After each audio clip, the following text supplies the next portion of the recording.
पहाड़ी पर उपदेश यीशु की शिक्षाओं का एक संग्रह है जो बाइबिल के नए नियम में मत्ती के सुसमाचार के अध्याय 5 से 7 में आता है। इसमें यीशु जीवन के नैतिक, आध्यात्मिक और नैतिक पहलुओं पर चर्चा करते हैं, यह बताते हुए कि भगवान की इच्छा के अनुसार कैसे जीना है। नीचे मैं पहाड़ी पर उपदेश को समझाने वाले तरीके से फिर से लिखूंगा, मुख्य बिंदुओं को उजागर करते हुए और प्रत्येक का क्या मतलब है। ई धन्यताएं मत्ती 3:12।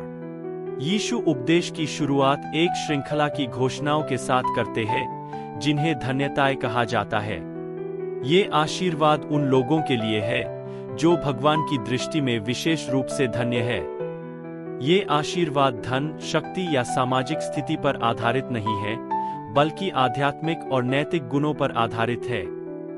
धन्य है वे जो मन के गरीब है, क्योंकि स्वर्ग का राज्य उन्हीं का है। यीशु उन लोगों को महत्व देते हैं जो अपनी आध्यात्मिक आवश्यकता को पहचानते हैं और भगवान पर निर्भर रहते हैं। धन्य है वे जो शोक करते हैं, क्योंकि उन्हें शांति दी जाएगी।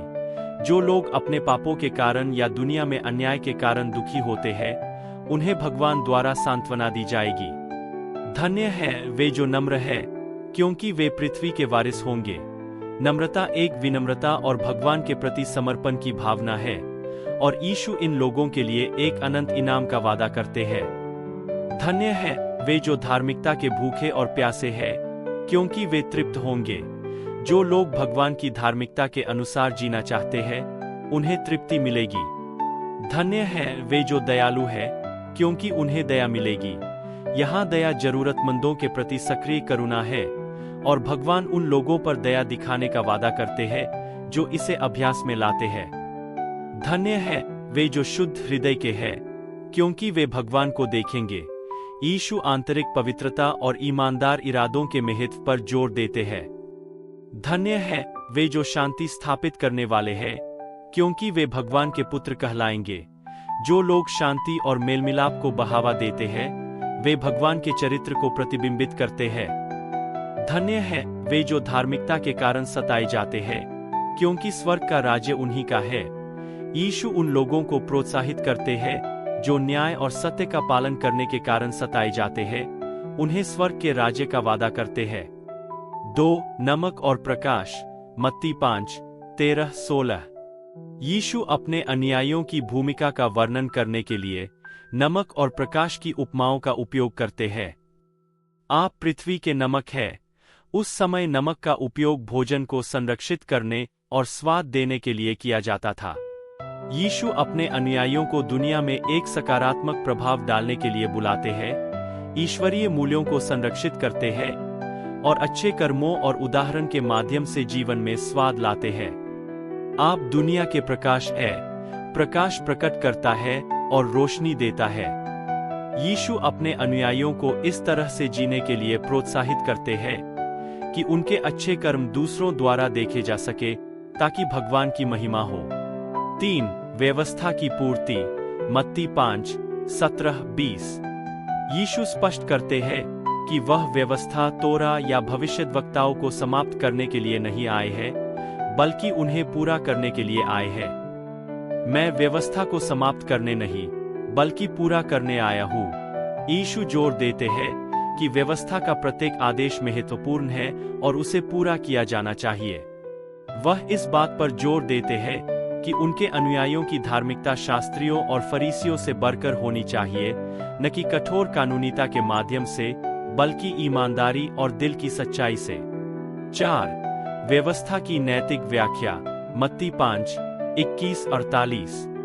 यीशु कई उदाहरण देते हैं कि आदेशों की गहरी और आध्यात्मिक व्याख्या कैसे की जानी चाहिए। हत्या मत करना। यीशु इस आदेश को क्रोध और अपशब्दों तक विस्तारित करते हैं, यह सिखाते हुए कि पड़ोसी के साथ मेल मिलाप आवश्यक है। व्यभिचार मत करना। वह सिखाते हैं कि व्यभिचार केवल शारीरिक कार्य नहीं है, बल्कि हृदय की अशुद्ध इच्छा भी है। तलाक।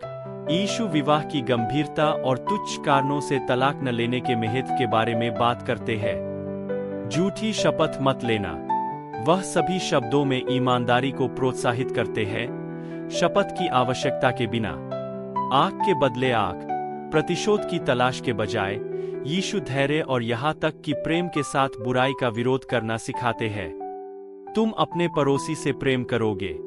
वह इस आदेश को शत्रुओं के प्रति प्रेम तक बढ़ाते हैं, जो एक बिना शर्त प्रेम को दर्शाता है, जो भगवान के चरित्र को प्रतिबिंबित करता है। 5. धार्मिकता का अभ्यास, मत्ती 6:1-18।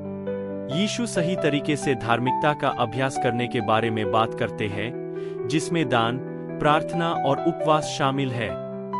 दान गुप्त रूप से देना चाहिए, दिखावे के लिए नहीं, बल्कि भगवान को प्रसन्न करने के लिए। प्रार्थना निजी और ईमानदारी से की जानी चाहिए। वह प्रभु की प्रार्थना, पिता हमारे को प्रार्थना के एक आदर्श के रूप में सिखाते हैं, जिसमें पूजा, याचिका, अंगीकार और भगवान की इच्छा के प्रति समर्पण शामिल है। उपवास दिखावे के बिना किया जाना चाहिए, जैसे कि एक व्यक्तिगत भक्ति का कार्य। 6 स्वर्ग में खजाने, मत्ती 6:19-34। यीशु सांसारिक धन के संचय के खिलाफ चेतावनी देते हैं और अपने अनुयायियों को स्वर्ग में खजाने जमा करने के लिए प्रोत्साहित करते हैं। जहां तुम्हारा खजाना है, वही तुम्हारा दिल भी होगा। यीशु अनंत चीजों का महत्व और अस्थायी चीजों को महत्व न देने पर जोर देते हैं। कल के बारे में चिंता न करें। वह भगवान पर दैनिक जरूरतों को प्रदान करने के लिए भरोसा रखने के लिए प्रोत्साहित करते हैं, यह याद दिलाते हुए कि भगवान अपनी सृष्टि की देखभाल करते हैं। 7. दूसरों का न्याय करना, मत्ती 7:1-6। यीशु दूसरों के कपटपूर्ण न्याय के खिलाफ चेतावनी देते हैं। न्याय न करें ताकि आपको न्याय न किया जाए। वह सिखाते हैं कि दूसरों की आलोचना करने से पहले हमें पहले अपने पापों की जांच करनी चाहिए। न्याय निष्पक्ष और विनम्र होना चाहिए, कपटी या द्वेषपूर्ण नहीं। 8. मांगो, खोजो और खटखटाओ, मत्ती 7:7-12। यीशु प्रार्थना में दृढ़ता को प्रोत्साहित करते हैं। मांगो और तुम्हें दिया जाएगा, खोजो और तुम्हें मिलेगा, खटखटाओ और द्वार खोला जाएगा। वह गारंटी देते हैं कि भगवान एक प्रेममय पिता है जो अपने बच्चों की प्रार्थनाओं का जवाब देते हैं। जो कुछ तुम चाहते हो कि लोग तुम्हारे साथ करें, वही तुम उनके साथ करो। यह प्रसिद्ध स्वर्ण नियम है, जो यीशु द्वारा वांछित नैतिक व्यवहार को सारांशित करता है। 9生基恩 मार्ग, मत्ती 6:13-14। यीशु अनंत जीवन के मार्ग के बारे में बात करते हैं। संकीर्ण द्वार से प्रवेश करो। जीवन की ओर ले जाने वाला मार्ग कठिन है और समर्पण की आवश्यकता है। इसके विपरीत चौड़ा मार्ग जो विनाश की ओर ले जाता है। 10 झूठे भविष्यवक्ता, मत्ती 6:15-20। यीशु झूठे भविष्यवक्ताओं के खिलाफ चेतावनी देते हैं और सिखाते हैं कि उन्हें कैसे पहचाना जाए। तुम उन्हें उनके फलों से पहचानोगे। वह जोर देते हैं कि भगवान के सच्चे अनुयायी उनके कार्यों और चरित्र से जाने जाएंगे, न कि केवल उनके शब्दों से। 11. चट्टान पर घर, मत्ती 7:24-27। यीशु अपने उपदेश को एक दृष्टांत के साथ समाप्त करते हैं, जो उनके शिक्षाओं का पालन करने के महत्व के बारे में बताता है। जो कोई भी इन शब्दों को सुनता है और उनका पालन करता है, वह उस बुद्धिमान व्यक्ति के समान है जिसने अपनी नींव चट्टान पर रखी। वह यह चित्रित करते हैं कि उनकी शिक्षाओं का पालन करना एक जीवन की ठोस नींव है जो तूफानों का सामना कर सकती है।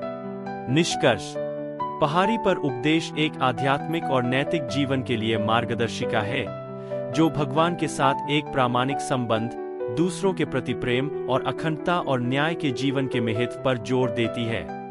यीशु अपने अनुयायियों को कानून की सतही अवलोकन से परे जाने के लिए कहते हैं, दिल की एक गहरी परिवर्तन के लिए जो जीवन के सभी क्षेत्रों में भगवान के चरित्र को प्रतिबिंबित करता है।